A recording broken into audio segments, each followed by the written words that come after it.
Welcome to Storytimer at Large, April Tinsley. 1988, on April 1st, April Tinsley, 8 years old, was playing with a friend in their Fort Wayne neighborhood. The two girls had started playing at one house and gone to another. April had forgotten her umbrella and at around 3 p.m. went to quickly retrieve it. She never returned. Her friends and family searched immediately. They called the police. This was the late 1980s, and police were more aware then that time was of the essence. Despite thorough searches and media attention, they could find no traces of April Tinsley. On April 4, 1988, a jogger found the body of the second grader near Spencerville, Indiana. April Tinsley had been sexually assaulted and strangled. A shopping bag was found near the site, containing a sex toy and one of April's shoes.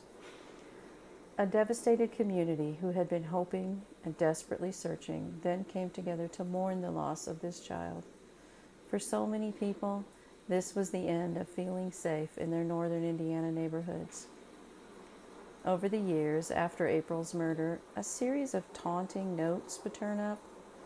The notes seemed to be written by the killer. Were these notes just a hoax, or were they genuine confessions written by the killer? One note appeared scratched onto the side of the barn not long after April was killed. In 2004, one little girl found a note in her bicycle basket. The writer of the note claimed to have killed April Tinsley. The note claimed that this little girl would be next. The girl's mother thought someone must be joking. She showed the note to friends and family, and someone suggested that she turn it over to the police. April Tinsley had not been forgotten. Police were still very actively working her case. They had not given up.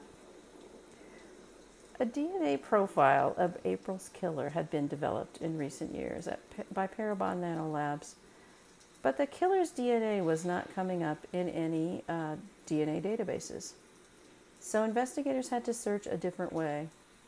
Genetic genealogy then narrowed down the suspects to two brothers. DNA from both suspects' trash was collected. John D. Miller, a Walmart employee, would eventually be arrested in 2018 and convicted of the murder of April Tinsley. When investigators approached him initially for questioning and asked if he knew why they were talking to him, he answered, April Tinsley. He confessed then to abducting, raping, and strangling her in his trailer. John D. Miller is currently incarcerated for April Tinsley's murder, serving a sentence of 80 years.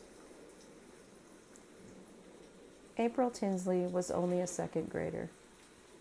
She didn't even get to finish second grade. She was murdered in the spring of that year. Her life was stolen from her, and she missed out on so much of life.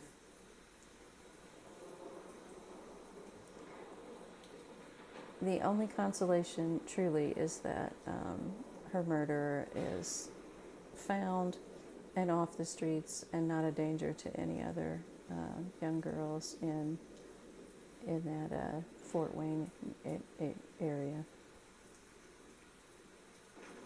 Rest in peace, April.